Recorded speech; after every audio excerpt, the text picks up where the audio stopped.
All right. Hello, everybody. Thank you for tuning in to the first ever podcast from yours truly. And I am joined by two awesome guests, two of the most hardcore Star Wars fans I know. And we just finished watching the first two episodes of the Obi Wan Kenobi show on Disney Plus. Holy cow, it was awesome. I am so excited to talk about it, and I've got a lot of thoughts, and I know my friends also have a lot of thoughts, and we're very excited to talk about it. So much hype here. So thanks for tuning in. This is going to be hopefully a continuing podcast on this show, and it'll probably drop once a week. You can check it out on this YouTube channel. I'll post it to my Facebook and Twitter as well, if you need to follow me there. And my friends will share it on their pages as well, I'm sure. So be sure to check their stuff out as well.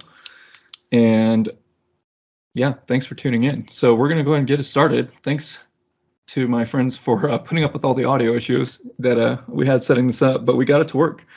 So I am joined first by my friend Joy Newman. Hey, Joy. Hey, Jeremy, what's up? Not much. Thanks for joining from Louisiana. Oh, I'm totally excited. I was like, Jeremy's the first person I've talked to about this.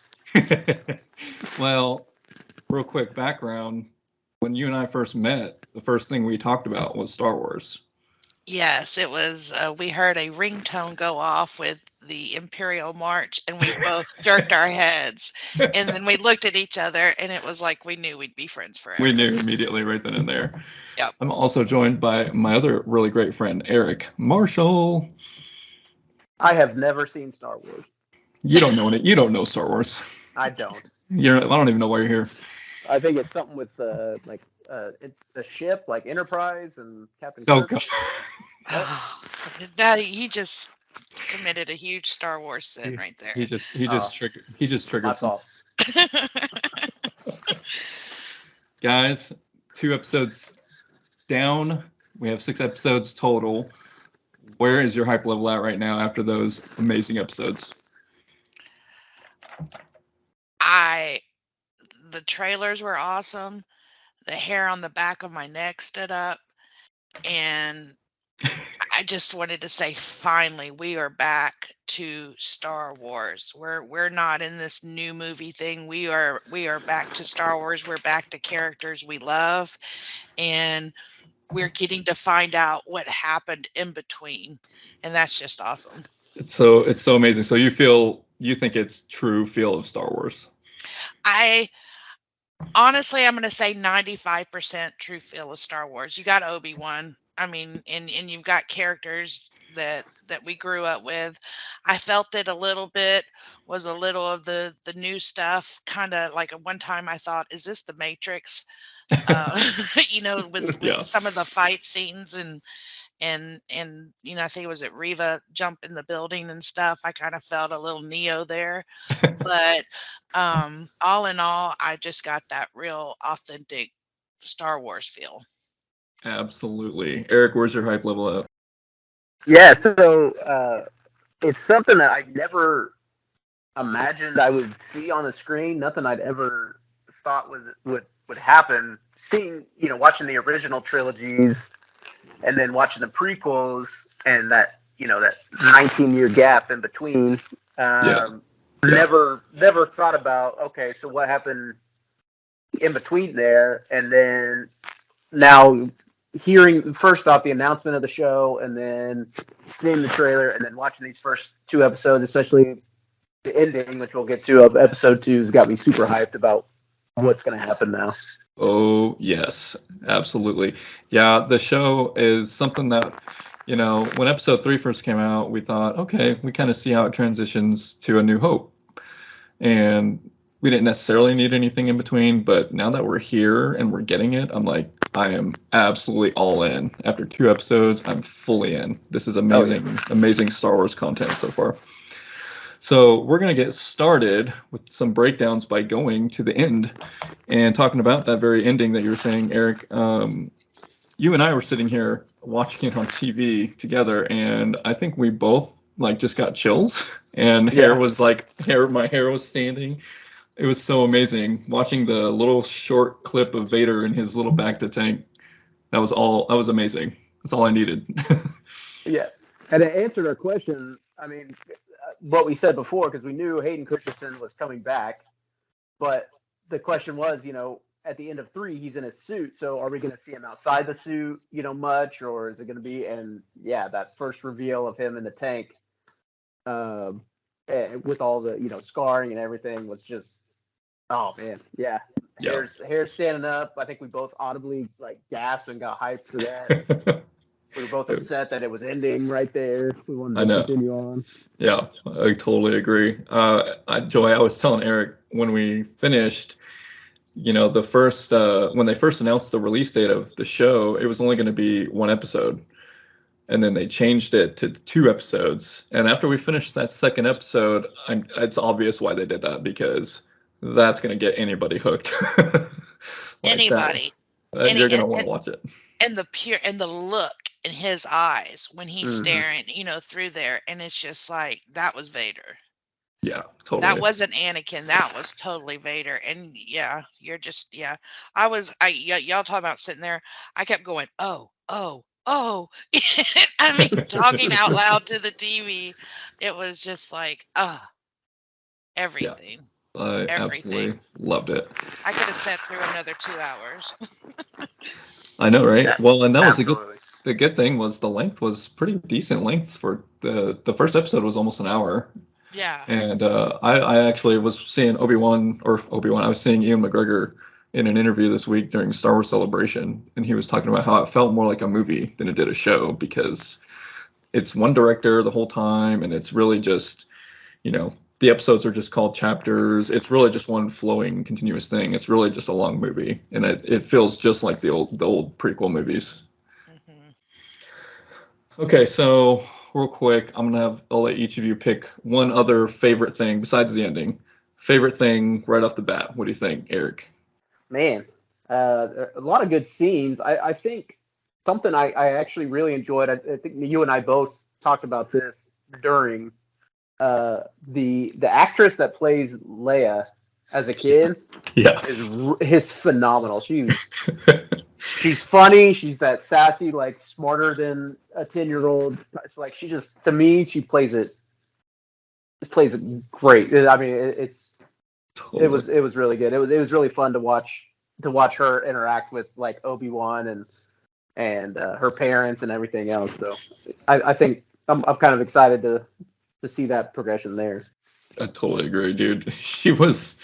You see the sass that we see of her as an adult. You see it already, and that little girl delivers it in spades. It's so fun to watch her. Yeah, honestly, to build off that, I mean, honestly, just the actors that they chose to play. In general, they were all good. In general, I don't think I saw anybody to where I was like, well, this is not good. This is not what I would picture with that. I think all of them did a great job.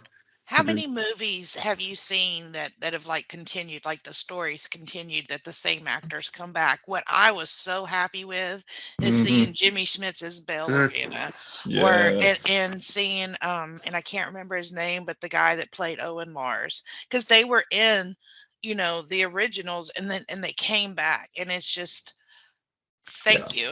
Because I mean, you can pretend all you want when another actor takes over, a character that somebody else played, but it's not the same.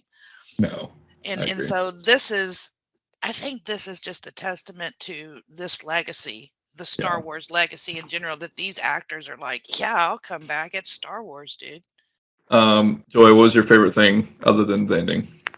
I think I read an article that they did cast, characters for little Luke and little Leia, and I may have just forgotten. I was really surprised when that episode went to her, and I just loved it.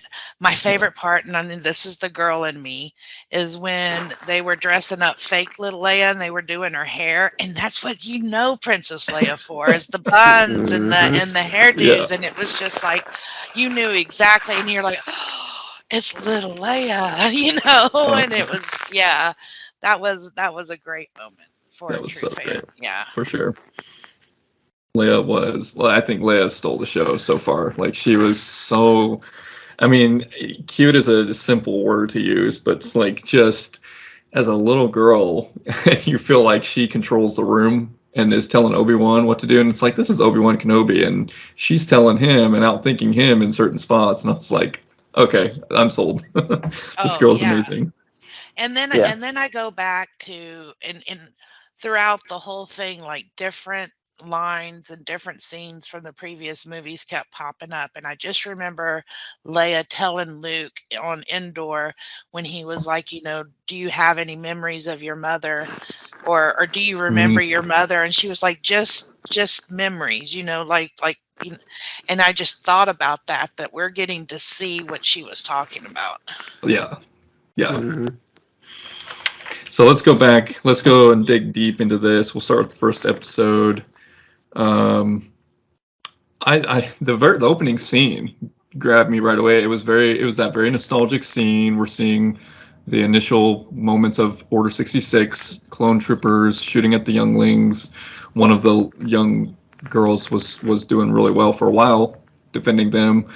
And I will say, on a quick side note, that the lightsaber CG was fantastic. I rewatched the prequels leading up to this show, and I gotta tell you that, I mean, a lot has been said about the CG of those movies anyway, but like the lightsaber stuff, especially when it's like blocking laser shots at them, it's fine, but like even just one shot here, you can see how much better it was. It just seemed like she was for sure blocking that bolt in that exact spot. Like, I just couldn't believe how real that felt. So it hooked me right away in that opening scene. Plus, like I said, the nostalgia of just, oh yeah, here we are in the Jedi Temple, and here are the kids, and now they have to run to safety. Like, that was just a great opening. Yeah, But, and seeing different sides of that too, because from the third movie you have kind of the scene of them, and then the scene of course Anakin coming in after he turned the dark side, but we're seeing different parts of it. Like we saw that in Mandalorian with Grogu's memory, and we're seeing this now where we're just seeing different areas and what happened during that time. Yeah. Which I think is pretty cool that they're doing that. It is really cool. Yeah. So do you think that, and you saw those 5 kids running away, that there's others that got away too? That's a very prominent theory out there, because who else would the Inquisitors really be hunting, right? Like, it seems like there are more that got away than just Obi-Wan and Yoda. Well, and I think about the signal that Obi-Wan and Yoda, turned that signal around to warn them away from the Jedi Temple there. And yeah. Yeah. It could be anybody. Like, anybody could have heard, any of the Jedi could have heard that and got out. So, we've seen Grogu, and we've seen, Ahsoka and in other shows. So it's like, yeah, maybe we'll see other ones here too. I wonder, even in the next scene or two of the opening episode, we see the Inquisitors on Tatooine. And I love that scene when the Grand Inquisitor is talking about the Jedi and like, they're going to help you. Are they going to sit by and just watch you get hurt or whatever? And they're using that as a ploy to get them to come out of hiding as they threaten these innocent people in that little shop or whatever. And yeah, there was a Jedi there too. And it's like, we've never seen this Jedi before. He obviously has survived. So it's cool to see throughout the little pockets of the universe that they keep popping up. So can you explain the Inquisitor in a little bit more depth? Yeah, for sure. I was telling this to Eric too, because the Inquisitors are only really seen in Rebels, the cartoon show. I think maybe they were alluded to in Clone Wars, maybe, but Rebels is where they got their start. So the story with the Rebels or with the Inquisitors is they were mostly they were once Jedi. And a lot of them were fallen away. They fell away from the light side. A lot of them didn't really finish their training. Some of them, as we're seeing here, they were Jedi who escaped, but then got recruited or turned to the dark side, got recruited by the Emperor. And the Emperor kind of just creates this like little doomsday squad of now Sith type characters. They're called Inquisitors. They have varying degrees of abilities, but I don't consider them nearly as strong as somebody like Vader or even like Dooku, but they do have some Force powers, Force abilities, and the Inquisitors actually report to Darth Vader at one point. So they're kind of like they're just kind of like their little squad. And obviously here their main objective is to hunt Jedi, which, as you can see, as we'll get to later, I mean, they're emotional about it because, you know, at least this one girl really hates the Jedi. So there's definitely some motivation for them. But yeah, I thought it was cool when they, you know, I really love that moment when they come out of the ship onto Tatooine and like the entire town is like freaking out that they're there. And it's like, that's kind of like the old school Darth Vader. When you see him, everybody else just stops. Like, you're not paying attention to anybody else but him on the screen. So his reputation precedes him. Exactly. What do we think about Obi-Wan in his mental state at this point? You were alluding to it a little bit earlier, Joy. I think Obi-Wan needs a mental health day. I mean, bless his heart. I mean, we knew when we saw Mustafar, whenever that all went down, we knew he was upset. He said, "Anakin, I failed you." By the way, the whole recap scene sequence before it all started just was the bomb. Yeah. But you see that, and you're reminded, you know, you were my brother, and you know, Anakin yells back, you know, "I hate you," and I you know, you just. The movie stopped. I mean, we were close to the end and we're, you know, tying up loose ends here, but it's like it affected him, and he's carried that pain for 10 years that, you know, he was his Padawan, he was his brother, he was his friend, and he loved him. And Anakin, I hate you. And he watched him, what he thought burned to death. And it's just, the look on his face when he found out that Anakin was still alive. I mean, that summed it up. And it's just, I'm not the man that I used to be. And he needs a hug. You know, I mean, bless his heart. Yeah. For real. I mean, it's kind of sad. It just made me kind of sad. And he's alone. And then you've got Owen, who reminds him of his failure. Yeah, Eric and I, we were laughing hysterically at that. You know, just stick the knife in and twist it, buddy. Yeah. You know, and it's and you could tell. I mean, the way that he looked at that little boy, he's looking at Luke like, I don't know if he thinks that Luke can be his redemption. He just wants to protect him and wants to make sure. And then you've got Owen going, "Yeah, you did so good the first time." You know, it's like the now famous meme that's out there. Yeah, it's like, you know, but yeah, I mean, Obi-Wan's working through some stuff, you know, and I think we're just going to continue, but you see glimpses of him coming back. And what I did notice is, and it's almost maybe like PTSD, he's had to hide, you know, his true self for so long, and he never lit that lightsaber. Mm-hmm. Yeah. You know, and when he was shooting the gun, I went back again to think about the time that him and Grievous fought, and he was like, "This is what was that line that he used?" So uncivilized. So uncivilized. Yes, you know, and it's just like, where is that one? Where is my confident, little bit arrogant, you know, Jedi that's, you know, so uncivilized? And it's just like, you're rooting for him to come back, find yourself. He's there. He's in there, buddy. Yeah.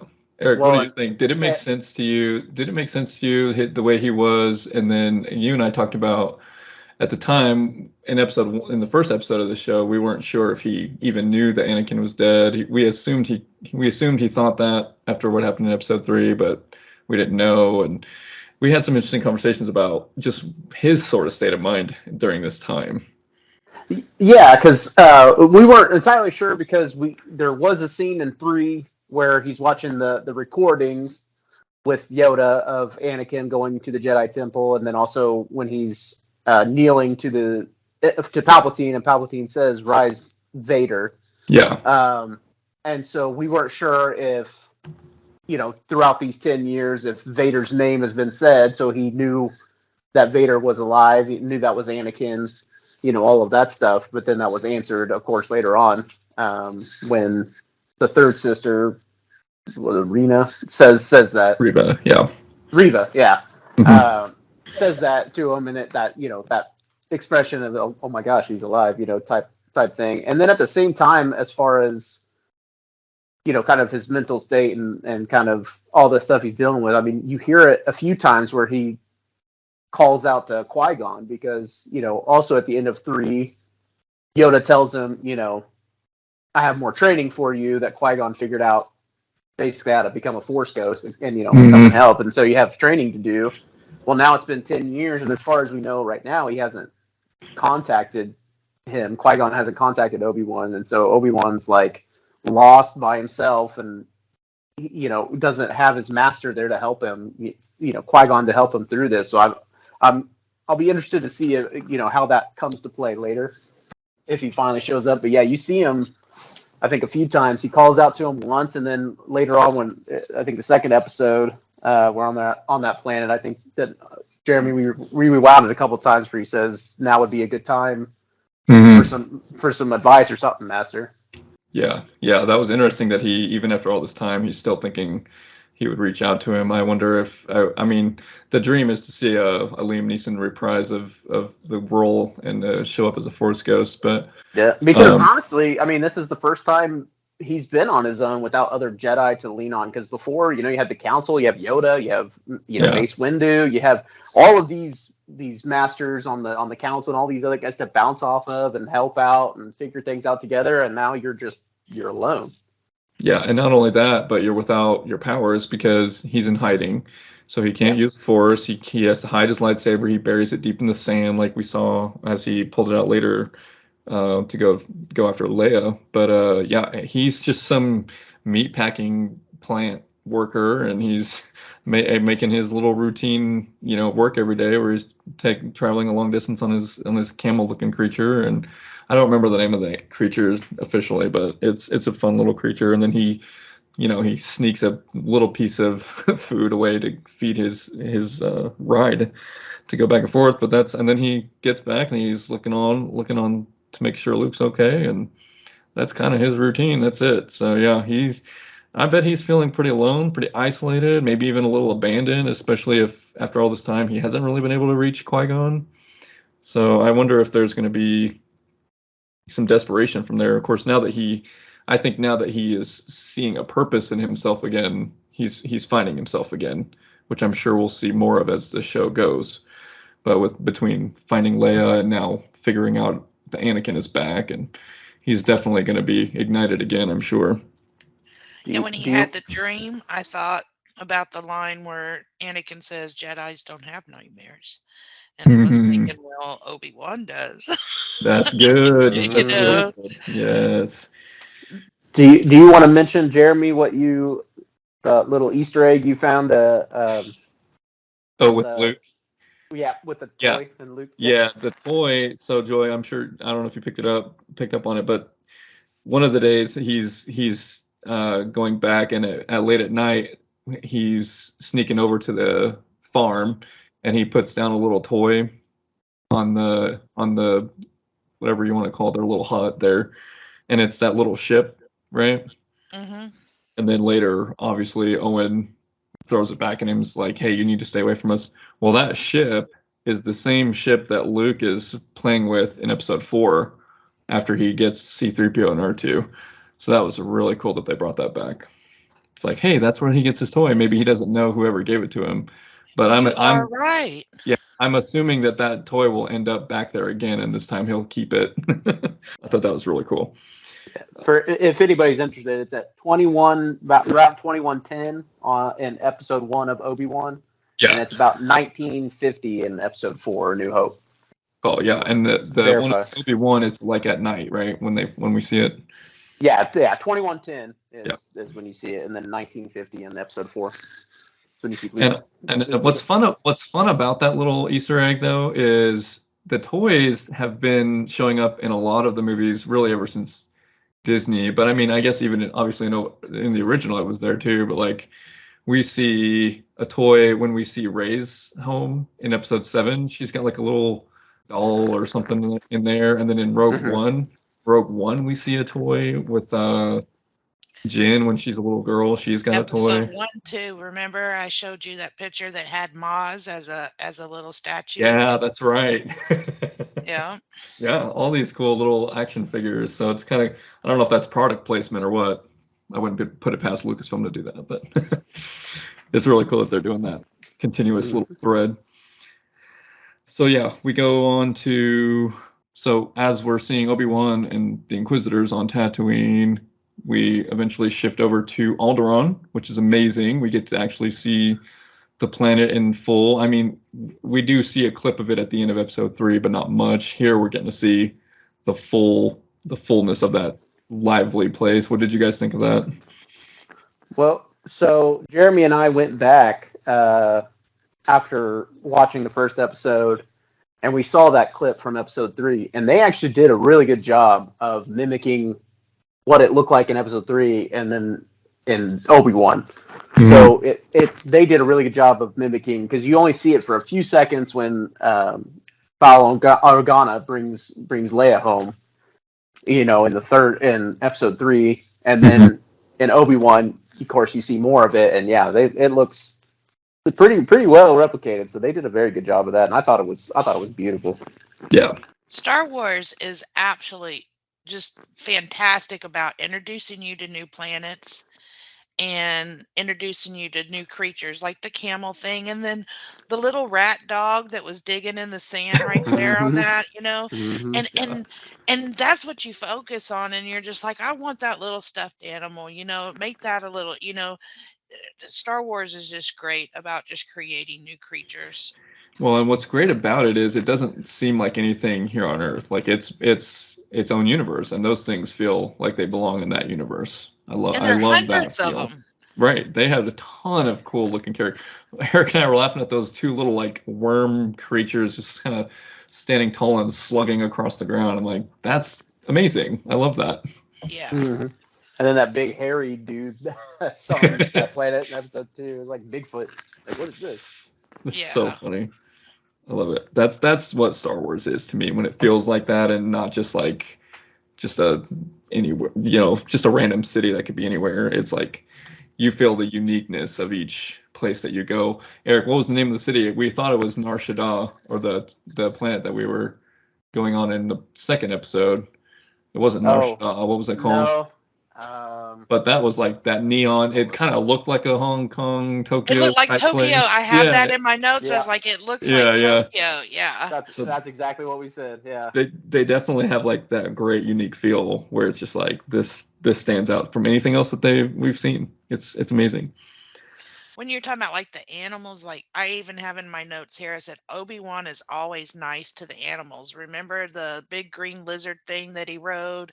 And he was like patting it like, like good boy or whatever. And it's just like when he gave the meat to the camel like thing, I wrote Obi-Wan always nice to animals. No, it's just, that's just some. He's just, He's so polite. I felt like that camel was his friend. Right. Like his only friend. There goes this. Poor Obi-Wan.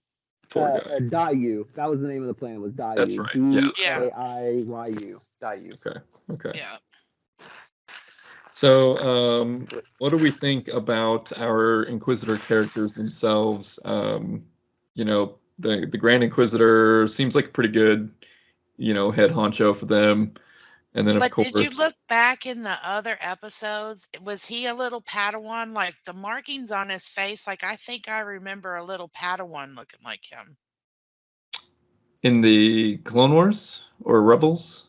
No. In like the room that Yoda was teaching them, and Obi-Wan comes in, and Obi-Wan, you've lost a planet. How embarrassing! Oh, right. And episode 2. Yes, and so like in that little group, I wonder of kids, if he was in there.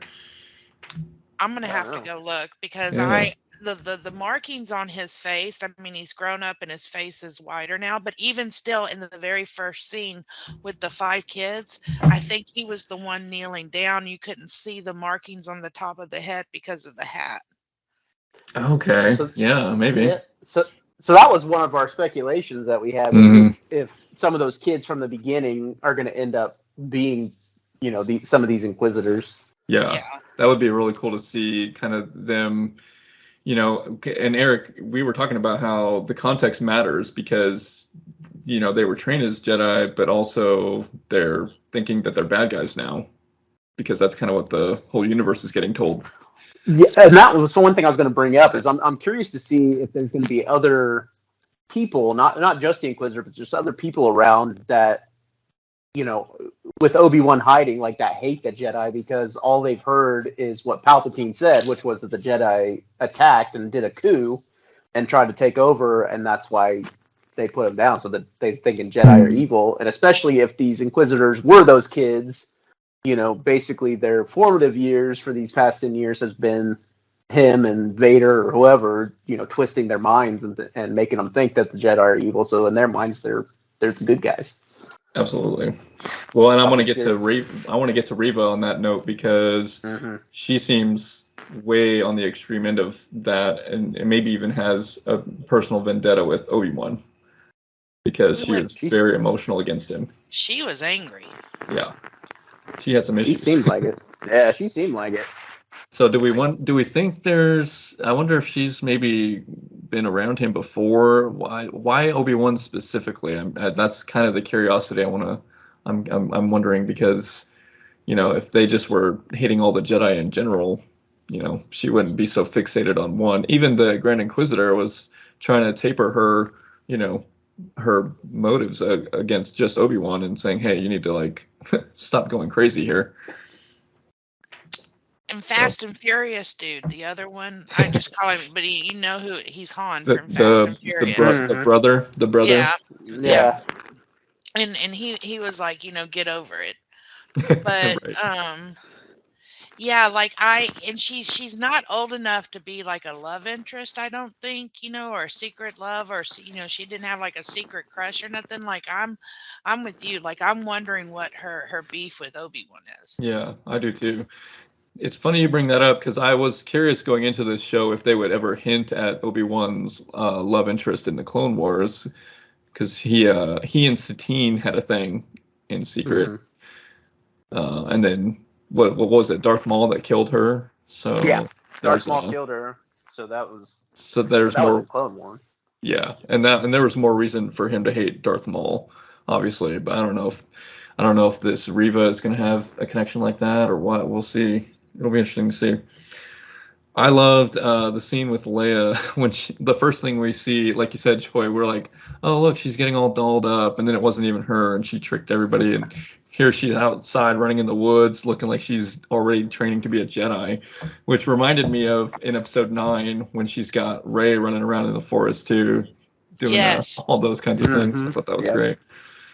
And even Luke, we didn't see a lot of Luke. But even the one scene we did see him in, he's like a little honorary boy. And then Leia's as sassy as it gets. So they must have that in common. I loved it when Obi-Wan just looked at him and was like, you remind me of someone. And then that kind of choked me up a little bit because I was like, okay, are we going there so early in this? Don't make me cry in the first 2 episodes now, but it's like, you see, you just you see their mom in there, and it's like when Bella looked at her and it was like, pushing her for the Senate, and you kind of get that, and he goes, that's why you're perfect, and it's like, amazing. Yeah, we need a Natalie Portman Force Ghost. We do. Oh, that'd be amazing. She's coming back in Thor apparently, so bring her back for Star Wars too. For sure. So the first episode ended with Obi-Wan digging out the lightsaber because Bail calls him for help, and he comes through for his friend, of course, and he goes and gets his lightsaber that he hid in the dirt, just like what Rey does in episode 9.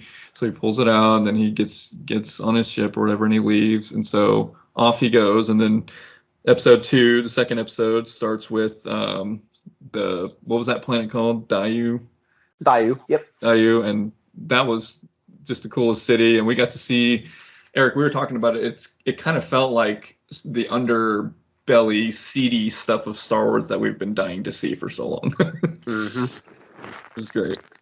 Not to derail, so I want to go back a little bit talking about Leia.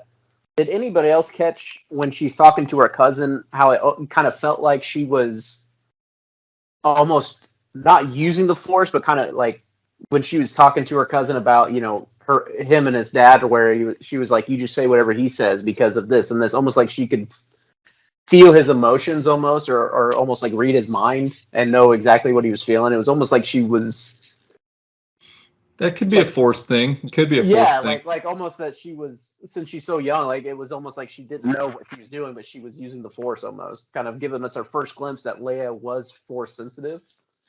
That's kind of something I wrote down that I kind of noticed. Could see that. I see it as also I see a little bit of just her political prowess already coming through, and her negotiating skills, or her diplomacy.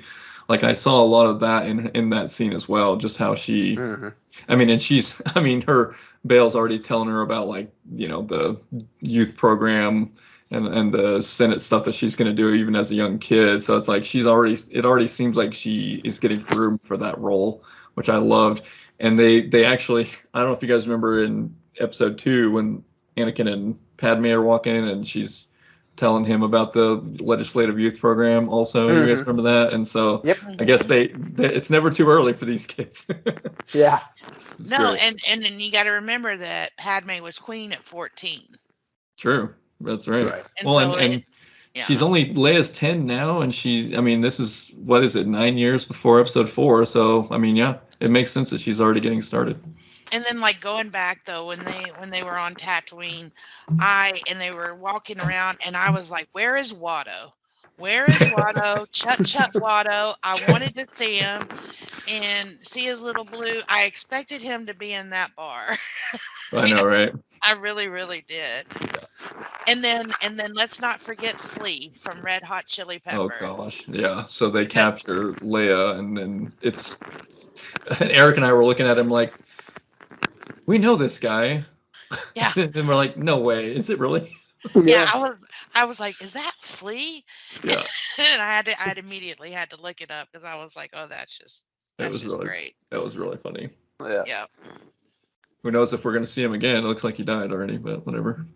Well, he was like his role, and I think he was in Point Break as the druggie and the high strung dude, and he just did Point Break Star Wars style. Yeah.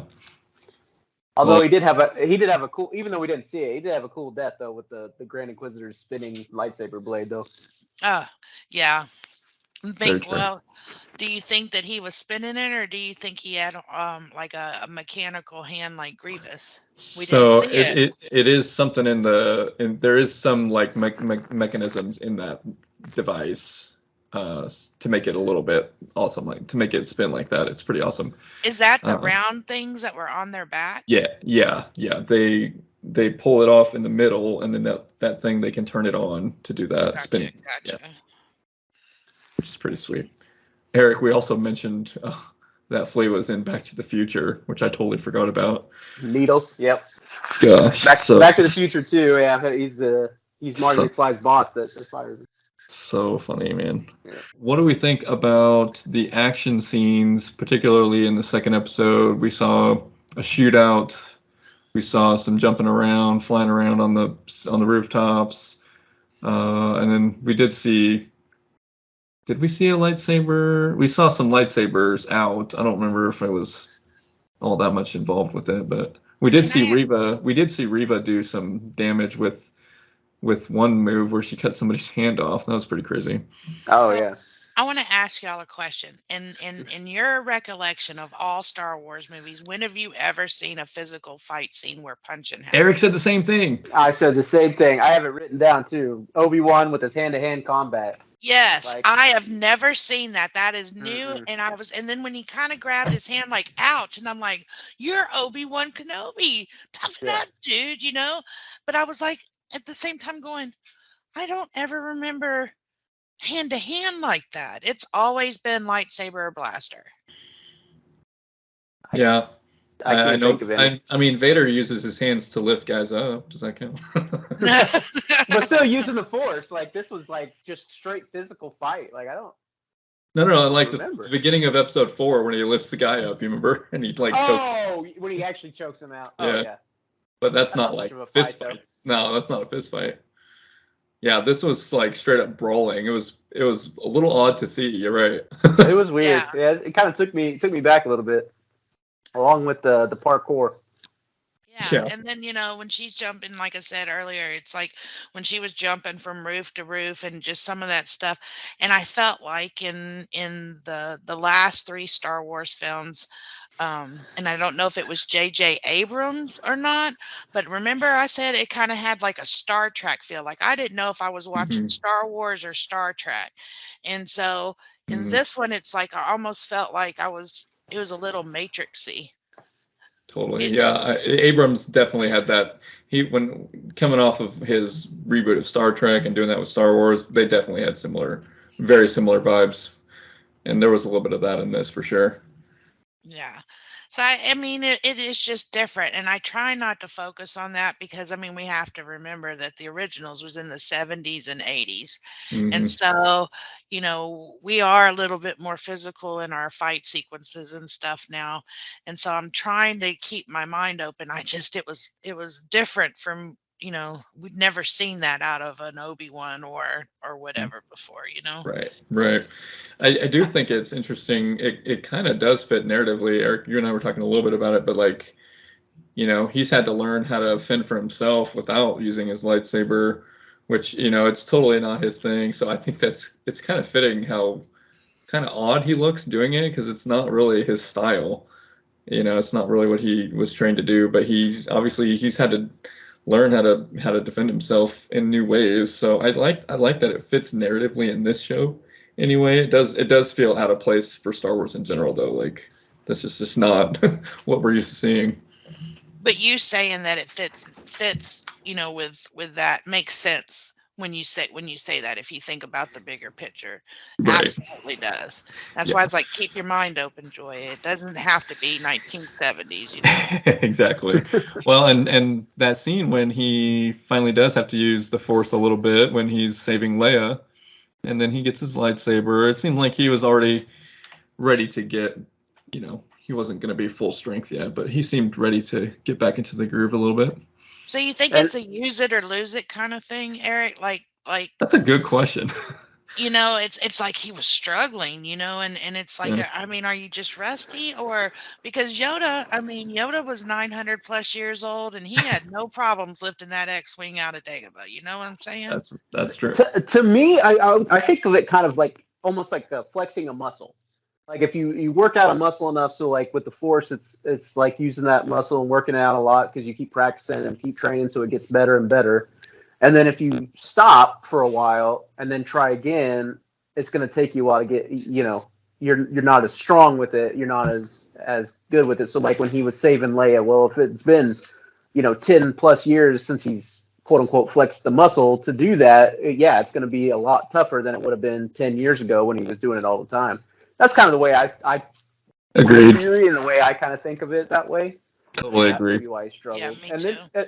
And with the hand-to-hand thing, I think it was also a clever way to get some kind of action or fight scene in there where because he couldn't use the Force because the Inquisitors were around and couldn't use his lightsaber and, they were way too close. I mean, too close to use a blaster. So I think it was kind of a clever way to say, let's throw something different out there.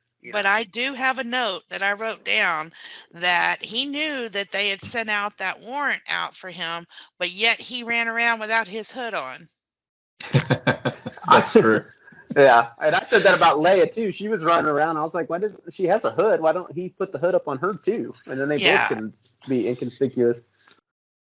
I love when they were shopping for the different outfits, and he's like, just pretend I'm your father, or pretend you're my daughter. If anybody asks, and she's like, granddaughter, maybe. Yes. So funny, man. It was funny too when they showed the warrant picture, and we're like, oh, that's kind of like what he looked like in episode 3. They need to update their photo library, but I guess he's been in hiding, so no one can get a picture. But also, he doesn't look all that different.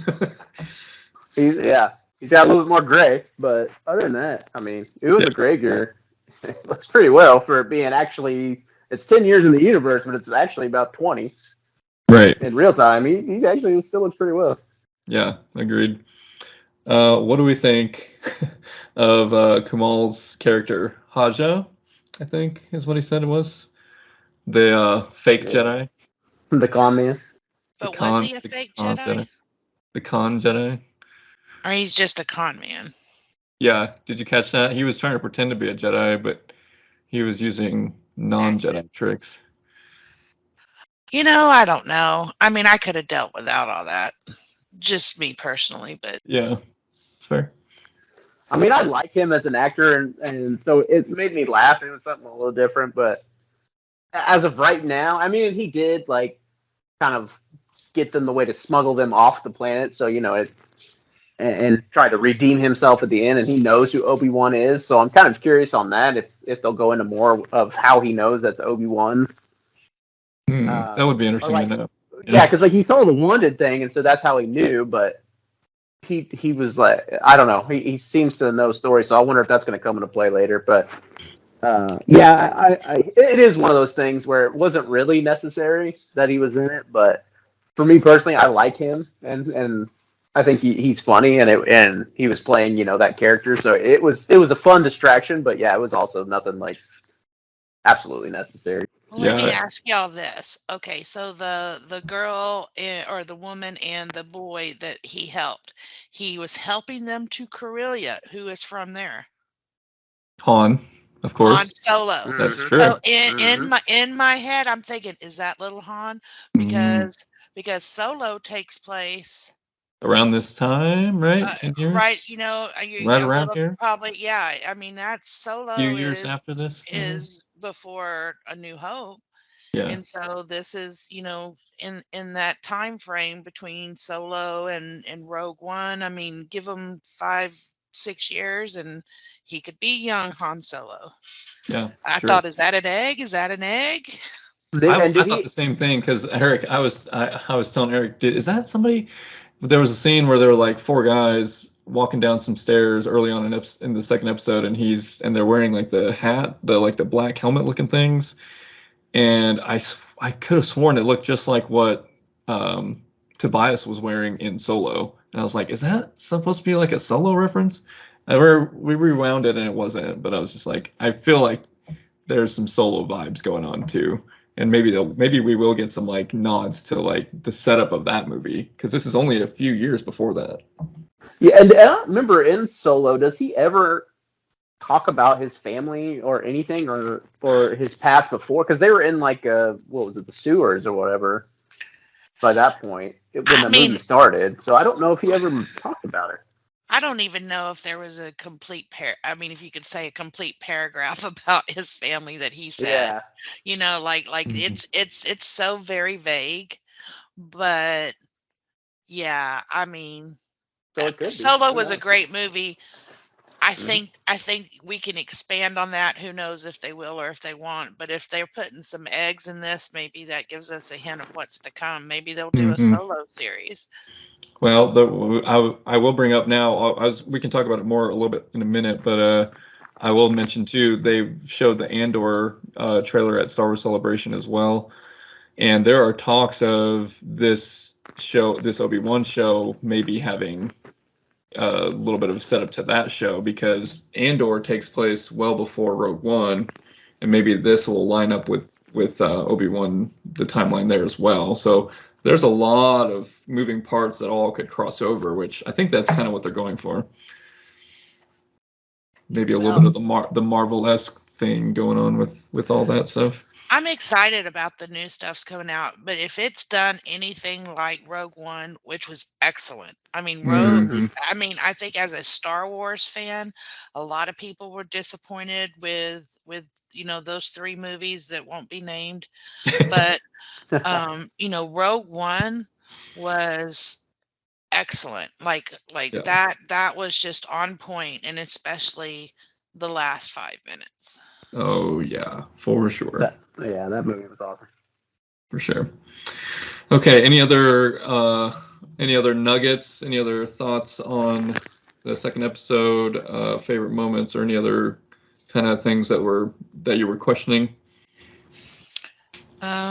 Nope, unless can we talk about the end yet? We'll get there in a second, yeah. Oh yeah.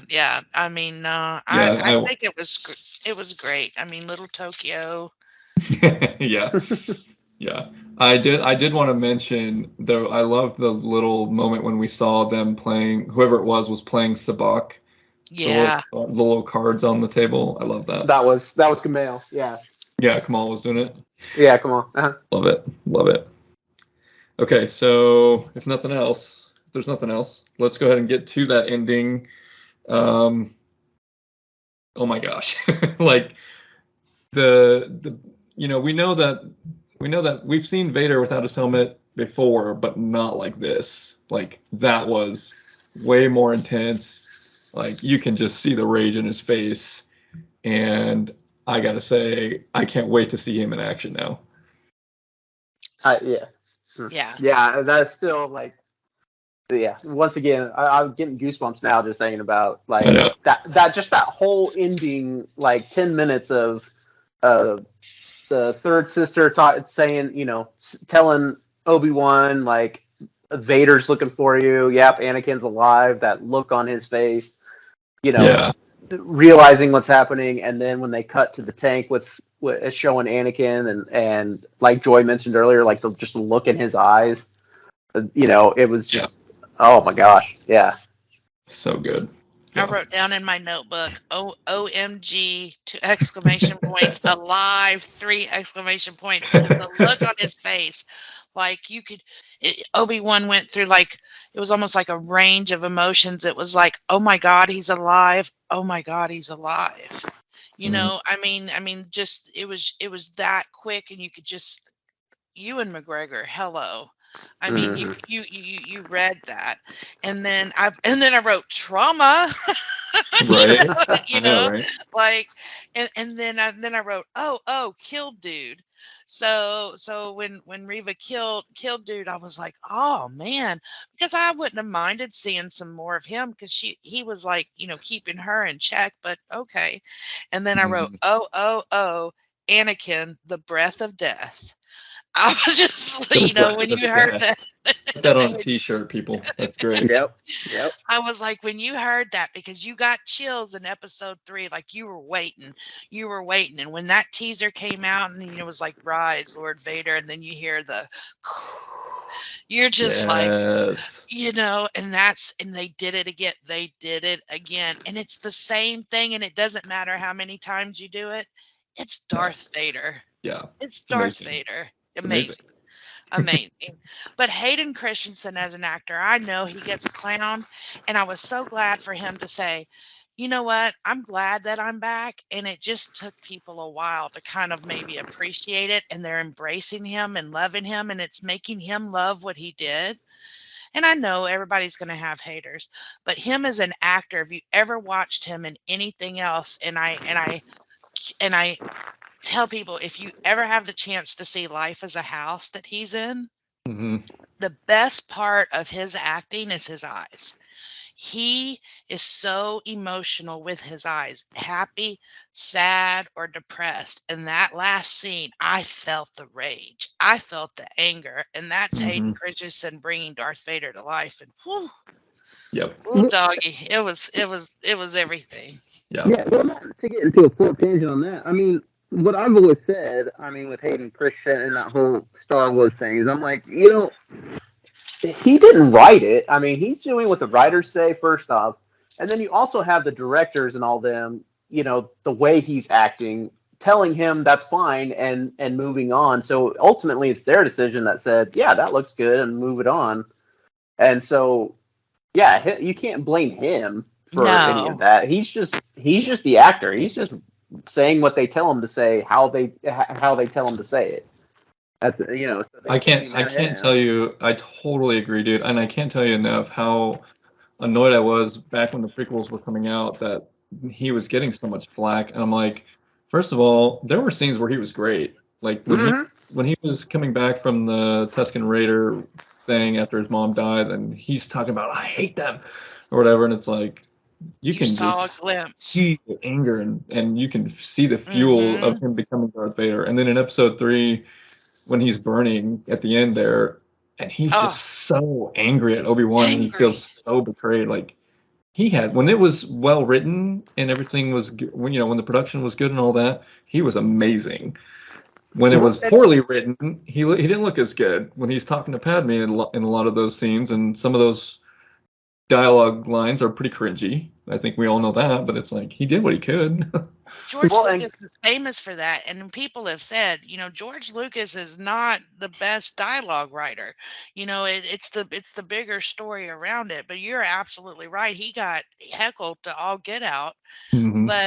But the Tusken Raider scene, even with his mom, when he was holding his mom, whenever she was dying, I mean, you felt that. That's him as an actor, felt that emotion and felt that pain, and. Yeah, just well, and even the more subtle moments, like not even just the anger and all that. Like, go back on the third movie. Go back and watch the scene where, towards the beginning, after they rescue the Emperor, and then they are coming back, and Padme pulls him to the side and tells him that she's pregnant. You just look. There's no dialogue. Just look at his face. Mm-hmm. He goes through like 2 or 3 different emotions just on his face right there, from like almost like a scared to just excitement, and just like all these emotions that he's going through of like, oh crap, she's pregnant and we're trying to keep this quiet, to wait, but we're having a kid, that's exciting, you know what I mean? Like, you just look at his face during that time, and that tells you right there that he is a good actor. You can't blame him for the dialogue and stuff like that. Yeah, totally agree. Yeah, totally agree. He is so underrated, and I'm glad he's finally getting his due, because, like I said, I was annoyed when everybody was hating on him back then, and I'm like, oh, all you fans who are cheering on him now, you're fake fans. Like, you guys, stop. Yeah, exactly. Yeah. I mean, I'm glad he's getting the praise that he is getting finally, but still. Absolutely. I mean, you and McGregor didn't get that at all. I thought he was a great Obi-Wan, and sure. Yeah, and the Emperor is that's just great. But yeah, he got the short end of the stick on what here's an unknown kid walking into the role of a lifetime. Mm-hmm. And he's known for it now, and I'm glad he is. But he's getting everything, so I love it. Yeah. Okay, so the fun stuff now, guys. What do we think is going to happen next? Let's start with, I know a lot of people are aware of the reports and such that basically confirm, right, that Obi-Wan and Anakin / Darth Vader will fight again. How do we feel about that? Well, what I loved about those 2 actors and working together, and they've talked about how they've been friends. They truly are friends in real life. But the work that they did for the lightsaber scenes in Episode 3, phenomenal. And then when you think about, A New Hope, old Obi-Wan and I guess old Vader are stiff, and you don't see a lot of that movement. And I wonder, with Vader's injuries, like, how mobile is he really going to be able to be? And so I kind of, but they're still young. So I look for, if it happens. I've not read any trailers or any articles because I don't want to know. I want to watch it like I don't have any preconceived notions or anything. Yeah. If it goes down, I think it could be another epic moment. Yeah, they have a lot to live up to, though. That was an epic duel in 3. What do you think? What do you think? That's what I was going to say, was that they got a lot to follow from that first one. And then I'm curious of how they're going to end it, because if they do fight again, obviously both survive. We know that. We know, Obi-Wan doesn't come out with some crazy injury, because in Episode 4, he's relatively untouched, or so it seems. And Vader, is already pretty banged up. I don't know how much further they're going to go. So I'm curious to, they have to. I mean, there's got to be something. I mean, they've got a duel, or there's got to be some kind of fight in there. So I'm just curious of how they would end up ending that. I agree, and in episode 4, this is something that's always that as soon as I knew about this show, one of the first things that I thought about was when they interact. If Obi-Wan and Vader interact in this show, is it going to change the context of when we see them in episode 4, especially the conversation they have, right? So Vader's talking to Obi-Wan and he says, "When I left you, I was but a learner. Now I'm the master." Well, exactly. What's that going to mean now? Does that mean that he kind of sort of beats Obi-Wan, but not obviously he doesn't kill him? What's that going to mean? I'm just curious to see if there's going to be any segues, so to speak, to that scene in that dialogue. Well, I was going to ask too, is that, the hologram message from Leia to Obi-Wan was like she referred to him as her father's friend. And now that they've interacted, I mean, as a 10-year-old child, I would remember this whole, being kidnapped on Little Tokyo and a Jedi coming to save me. So it's like, is it changing the context? That's a great question. Yeah, are they treading too closely to some of that stuff? Like, I don't know. Yeah, I mean the twofold on that, because first off, yeah, you're right. Because in that recording, I think she mentioned you helped my father during the Clone Wars. Yeah. But obviously, she didn't mention you also saved me from being kidnapped from pirates or whatever. Right. Yeah. But also at the same time, he's introduced himself as Ben. So did she know that was the same one? But if I remember correctly, we're going to have to play the hologram back, but I was, no, help me, Obi-Wan. You're my only hope. Yeah. Eric and I were, on a side note, Eric and I were waiting for them to say that line when Bail and his wife were reaching out to Obi-Wan to chase down Leia at the end of the first episode. And we're like, I was waiting just for say it. I'm just say kind of it. disappointed. Help me, Obi-Wan. Yeah. It almost would be too cheeky if they did that, but okay. So my next question is that we know that Organa, the mom, is dead in the original 3 movies, because Leia even says, I just memories. Like I don't think she died in the Alderaan. To me, I've always thought that she died when Leia was little. No, it could be. Yeah, I think that's just an error that's one of those errors that's just going to be there because when he wrote the original trilogy, he didn't have the prequels in mind necessarily. Like another example is when Yoda was talking about how he trained Obi-Wan when it wasn't Yoda, it was Qui-Gon that did it.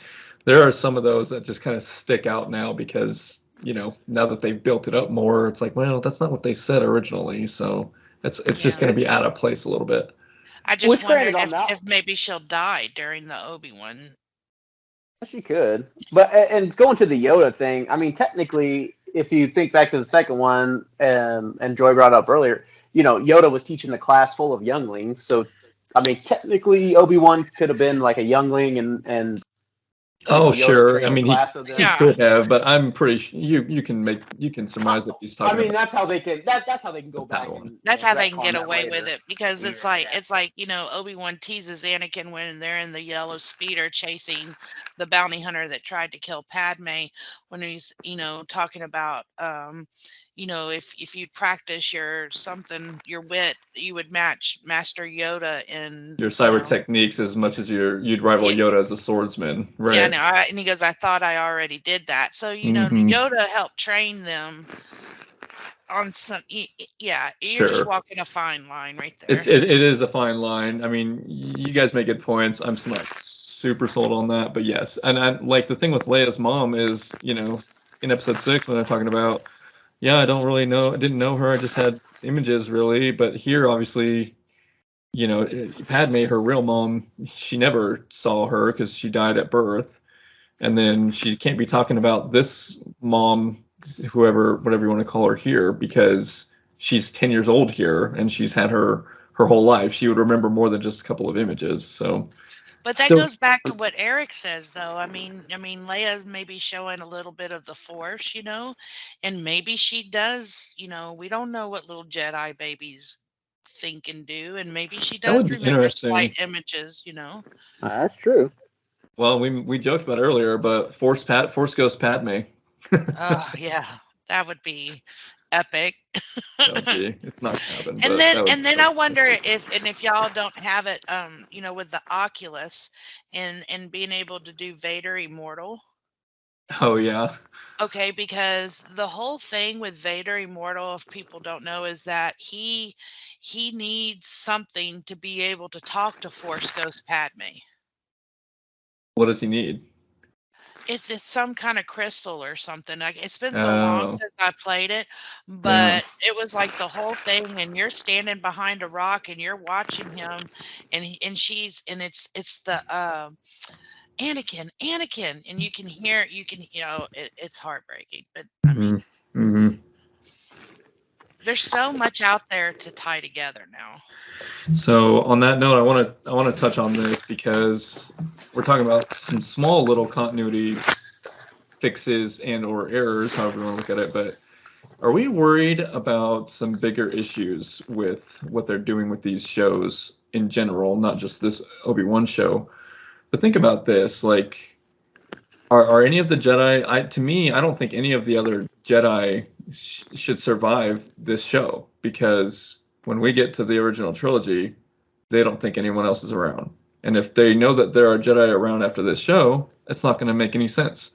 Even Leia, like Yoda, and Yoda and Obi-Wan know about Luke, but when Luke flies off in episode 5 and Yoda's telling Obi-Wan, no, there is another, after he says that boy is our last hope or whatever, and Yoda's like, no, there's another. He's obviously talking about Leia. Well, why wouldn't Obi-Wan know about that if Yoda does know? So I just hope that they address these things a little bit, because to me, like, Obi-Wan is clearly aware of Leia and her skill set now. Like, he knows that she also has the potential to be trained very well. So I don't know. I'm kind of worried that some of that's just going to start making the original trilogy not make any sense. I guess I'm the only one, though. No. I mean, I think it's a risk anytime you open the box. Yeah. And George Lucas was the mastermind. I mean, he wrote the prequels and the originals, and you see what happened when he wasn't involved in the last 3. Mm-hmm. I mean, that's not how the Force works. Leia floating in space. Oh my goodness, yeah. You know what I'm saying? I mean, when you start taking George out of it, things get a little, they've done pretty good. They've done great with The Mandalorian. They did, I mean, they've done good so far. Rogue One, The Mandalorian. Book of Boba was okay. Yeah, it was okay. Mm-hmm. Yeah. Mm-hmm. Yeah, but it kind of scares me as a fan a little bit. How far are you going to take it? I just don't want them to ruin, like, what we think of Obi-Wan and Anakin after episode 3. Like, I don't want that to get ruined. Yeah, for sure. I was gonna say, I think this is the first show in my mind that's really walking that line with the movies and the canon and all that backing. Because like with Mandalorian, it takes place between 6 and 7, but it's not like about the Skywalkers. It's not about any of that. It's like its own kind of separate side. I mean, you do have, like, you had Luke come in and help train him, but it didn't really, we saw a little bit of it at Boba Fett, but then he left. So there wasn't a whole lot with, at least so far. It's more Mando's story, and this contained type of deal. So he hasn't done anything like completely epic to where it's like, well, where was he before, and why wasn't he in any of the new movies or any of that? And same with Boba Fett being on the side, and so all of these have been like little separate stories. And like with Rogue One, they had something to go off of. It was like, okay, we know we got to get to here. We got to end it right where New Hope, is, with them getting the plans out and things like that. Mm-hmm. And Solo being, okay, this is a prequel. This is about this character, but it's a prequel, and this is just getting him to where he was in the movies that we've already seen. so all of these have tie-ins somewhere, and this one is the first one where it's like, okay, this is Obi-Wan, one of our big big characters, and this is really tying in to bridge a gap between this movie and this movie. Mm-hmm. So we can't do too much that's going to completely, like you said, mess up what was done in 4 and what was done in 3. We can't do anything that's going to completely just derail that. So now, from now on, when you watch those, it's going to be like, okay, now these don't connect like they used to. Totally agree. I totally agree. Yeah. Like the stakes are higher here, I think, Yeah, than they have been absolutely. with the other ones, because these Absolutely. characters are so ingrained and so established. But on the flip side of that, if they land it, this can be the best show of Disney Plus anything so far, by far, in my mind. Absolutely. So, let me get you guys' thoughts on what we might see in the last 4. What are some crazy theories and predictions you have, Reva wise, or Vader and Obi-Wan? Any Jedi saving them from death stuff? What do you guys think is coming? So I mean, I don't know necessarily where Reva gets in, but I'd be curious to see that. That's something I want to know her kind of backstory and why she's seemingly so obsessed with Obi-Wan. Mm-hmm. I'm also curious do you guys think Ahsoka will make any sort of appearance with her show coming up, good. And then that's a with good her being around? Obi-Wan knew her in the Clone Wars, so Mm-hmm. it won't be that far-fetched. And she was at Anakin's Padawan. You know who is a sleeper character though? Chewbacca.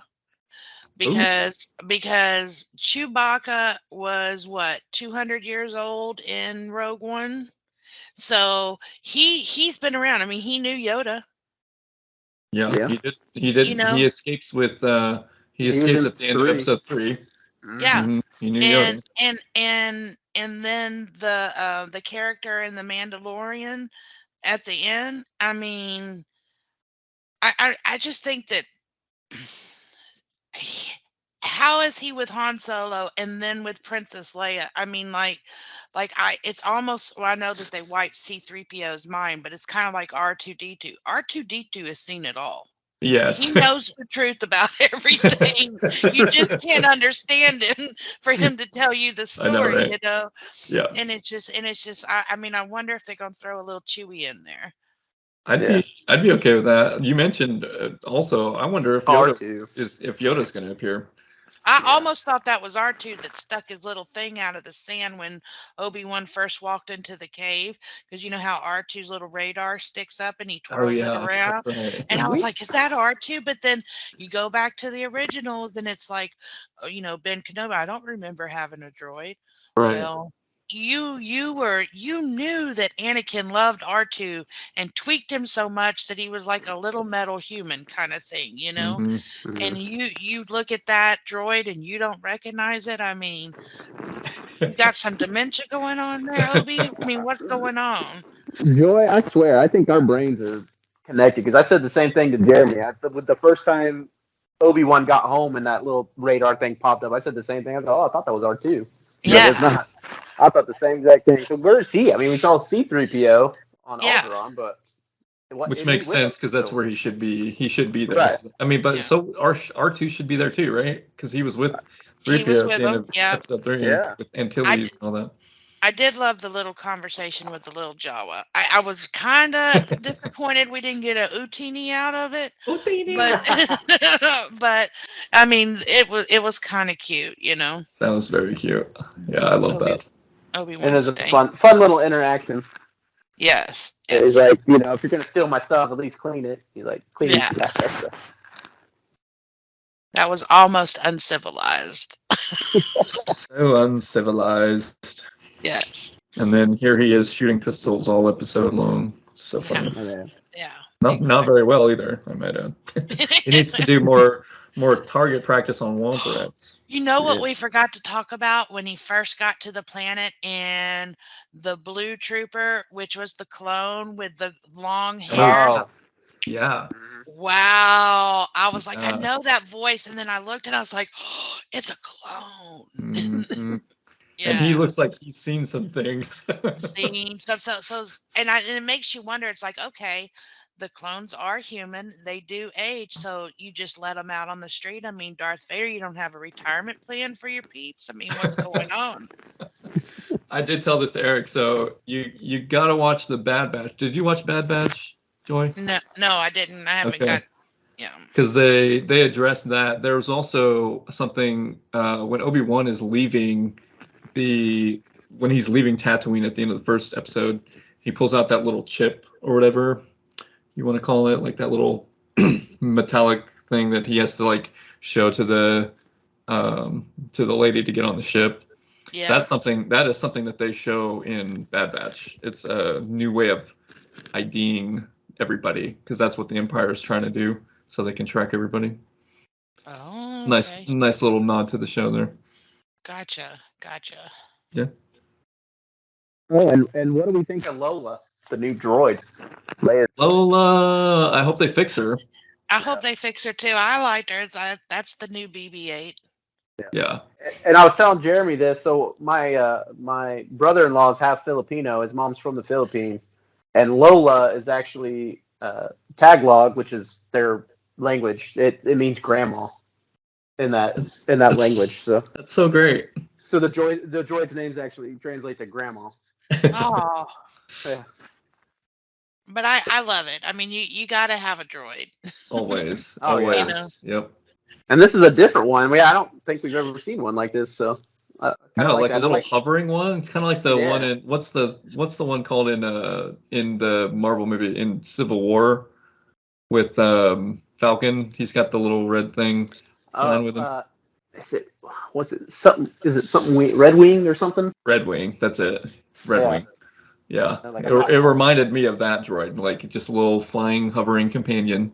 Mm-hmm. That was pretty neat. Okay, yeah. Those are two good episodes, I think, as good as they can get as good as they could have been to start us off. Were there any other last things that caught your eye that you just love so much? No, I'm curious about Qui-Gon of when, how that's going to play into it as well. Yeah. Maybe that'll happen. I mean, imagine if that happened during, Vader and Anakin dueling and Qui-Gon's Force Ghost shows up. That would shock both of them. Because when he killed the Tusken Raiders in that camp, it was Qui-Gon's voice that you heard going, Anakin, Anakin. Ooh, that's a good point. It was. Oh, yeah. Ooh. Really good catch, Joy. That could be a real nice way to segue that. He does. I mean, he can come through. Ooh. Yeah, I like it. Come through. I like it. So yeah, and then it's like if Qui-Gon can come through, can Mace Windu? That's another good question. I know that we hear Qui-Gon. I mean, we hear a bunch of Jedi in Episode 9, right? Qui-Gon is one of the more prominent ones. I think Mace Windu's in there too. So some of them obviously learned how to do it as well. So maybe we'll see that. I don't know if either of you saw the last season of Rebels with Eric. I know you haven't, right? Because you haven't watched all the Rebels yet. Right. Well, I'm just gonna say a little bit of it, but there's like a whole cool in between world between the living world and the netherworld. There's an episode that talks about that. Maybe we'll see something referenced in Obi Wan about that. Who knows? That'd be cool. That'd be cool. That would be cool. Yeah. Okay, so there you go. Great thoughts on the first 2 episodes. We've got 6 in total, so 4 more. Hopefully, they're all pretty long as well. I know that, like I said, Ewan McGregor said it felt like a movie from start to finish. So I'm anticipating just nonstop. I don't feel like there's going to be like that one filler episode that we've seen in like Mandalorian or Book of Boba, where it's just like not a whole lot happens. I don't think we have to worry about that here. I think we're going to see a lot from week to week. This week, though, we did see a lot of other news in Star Wars. I wanted to give you guys a chance to briefly mention and talk about. We saw the first look at the new Andor series. Short little teaser. What did you guys think of that? I haven't seen it yet, I'll be honest. Joy. I know. I'm sorry. You're excited for it, though, right? I am Okay. excited for it for sure, because I think that we're going to start again.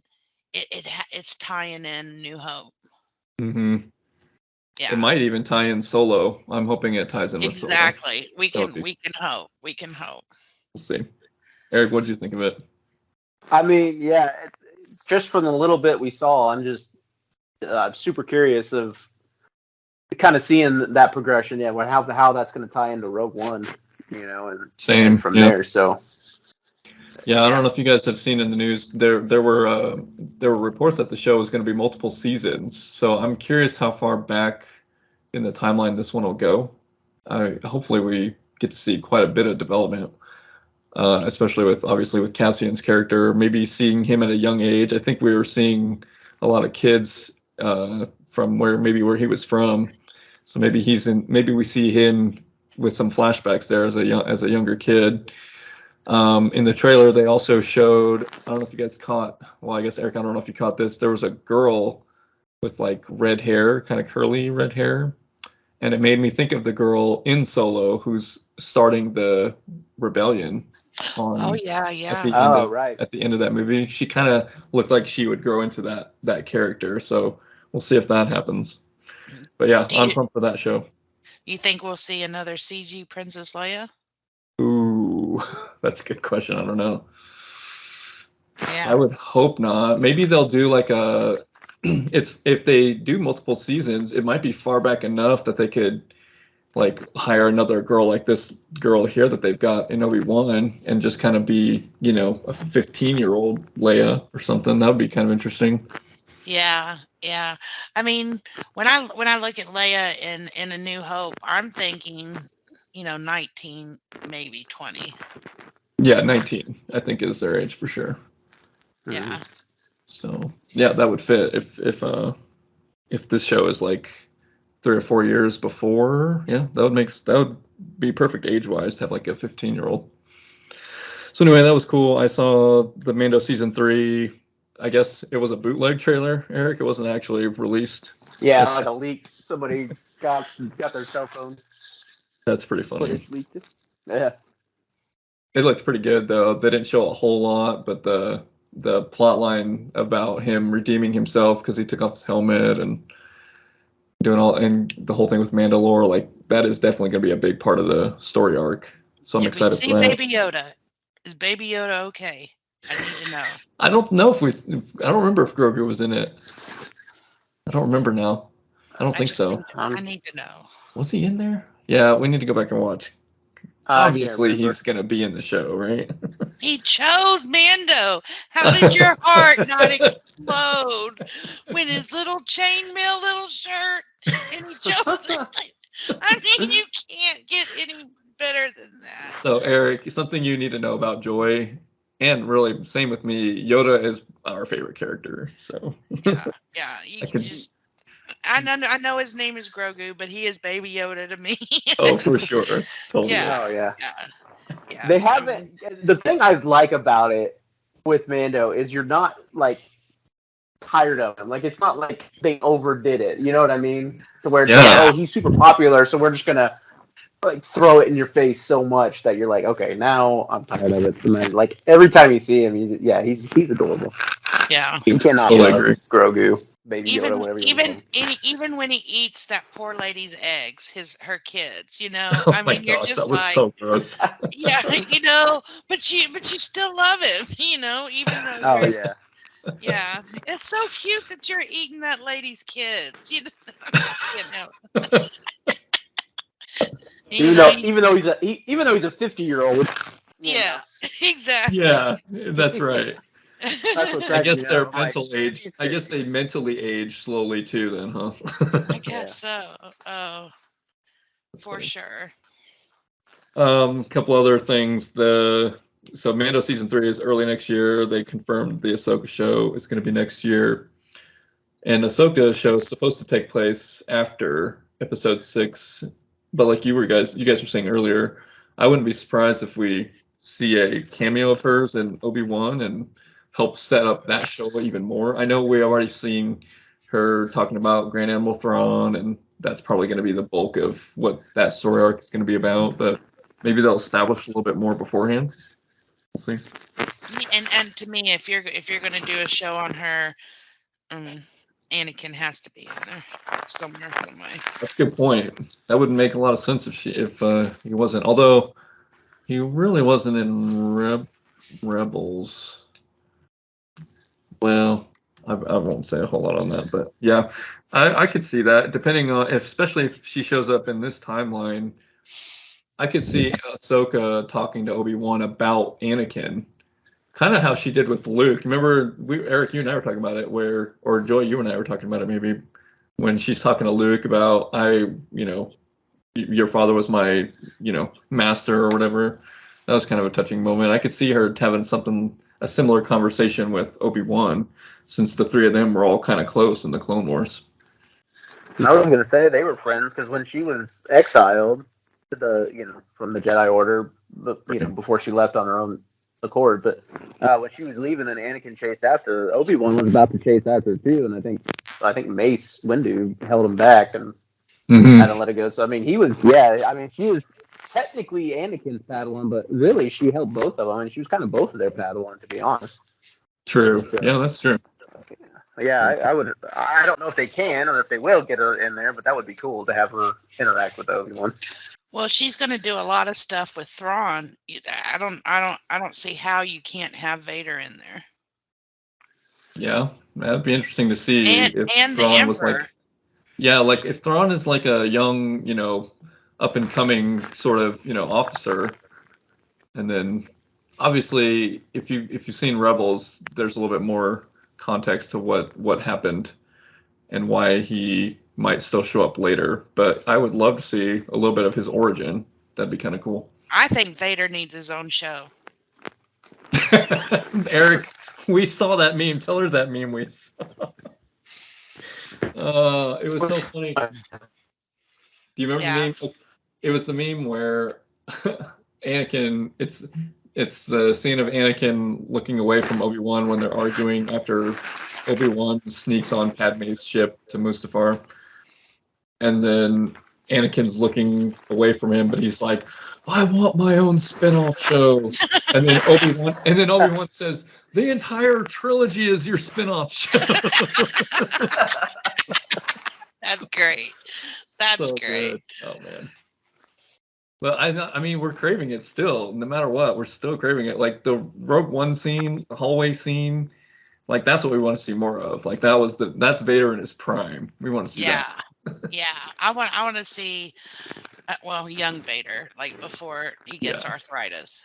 Yeah, that's what I want to see. Before Obi-Wan is like slow-mo Obi-Wan. Yeah. I want to see. That's the next special edition of the movies. There you go. Edit their fight, and it's going to be like Mustafar, but just as I want to see Vader rage against the galaxy. Like that's what I want to see. Yes. So. Last bit of news from the celebration that I've seen, there was a new show announced, Skeleton Crew, starring Jude Law, of all people. And it looks like it might be a kid focus, because it looked like there were some kids. It looked like there were more kids than adults. I don't know if it's a kiddie show necessarily, but not a lot to know. There's not a lot that I know about that show yet, but I just saw that it was announced. So I'm like, that's another new show. We'll have at least 3 of them for next year, so that's good. I have to say, as a Star Wars fan, when Episode 1 came out, I never, after Return of the Jedi, did I ever think that I'd get to continue this story. And I kind of joked around when we were testing the audio. I mean, really and truly, I'm kind of saying my age here. I've been a Star Wars fan for 45 years. Yeah. 1977, guys. I mean, just to think that, when the prequels came out, we were so excited just to be able to continue. I call it our story. It is our story.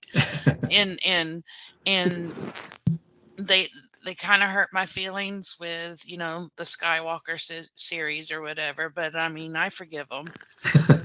and then just with everything that's come out, and I look at the stuff that I don't like is that they're kind of gearing that towards the new generation of Star Wars fans. I have my Star Wars, you know, and so that's kind of gearing towards the new generation. And if we can just, you know, keep this going, that's great. We're just so lucky to be able to have this series like this. I totally agree. Yeah, I want more. I was sad when episode 3 ended, and I was like, oh, it's all over. I'll never forget in that showing of episode 3, there was a guy that came out. He worked at the theater or whatever, and he comes out and he says, "Are you ready to see a Star Wars movie for the first time, for the last time?" Because at that point, that was going to be the last Star Wars movie that we get to see for the first time. And I was like, oh man, what a downer way to start this. It's like, I was so hyped. And I'm like, yeah, this is the end of it. And then Disney, of course, shows up, and now they can't stop making Star Wars content. So, yeah. Because at the time, that was it. I mean, they told their story about, you know, Anakin's story from right. being a kid to his fall to his redemption in 6, you know. Yeah. So they ended it with 6, honestly. The rebellion won, the Emperor died, you know, Vader turned good again. And so they kind of told their story, so, you know, they didn't really have to go on. No, they didn't. They didn't need to. And Jeremy knows that I'm going to have to say this, that you have to understand that Star Wars is a love story. Of course. It is a love story. Anakin fell in love with Padme, and he would do anything to protect her and love her, and he went to the dark side for her. Yeah. And he almost died for her, and she died because of his choices. And it's a love story, and that's totally true. Yep. He did it all for her. Well, and then he went off the rails, but that's okay. Yeah, so, you know, like when I'm in the dating, you know, I'm in the dating scene, and it's just like, you know, but will you get burned for lava for me? Because, I mean, I have high expectations here. You know, if you're not going to do that, I don't want it. That's hilarious. You know. You heard it, Are you guys. willing to go to the dark side for me, buddy? That's all I'm asking. That's cool. All right, peeps. Great talks. Good discussions. I had a blast. Thank you so much for inviting me, Jeremy. I had so much fun. Absolutely. I'm so glad you could join. I'm glad we got the audio figured out for the most part. And we'll try to do this again whenever we can. So we'll see. We'll talk and see if we can get this coordinated. And if not, we'll do it whenever we can. But the show is every Wednesday. So I know I'll be watching it every Wednesday, of course. And then you guys, listeners, you guys can check out the channel. You can check out my blog on my Facebook page as well, because I'll write some reviews about the show there as well, if you want to read any additional thoughts from there. And for now, we'll see what we can do. But until then, thanks for listening, guys. And Eric, thanks for joining. Joy, thanks for joining. May the Force be with you. May the Force be with you all. Thank you. Guys, that was perfect. I had fun. That was so much fun. That was good. You can stop recording now, Joy, by the way.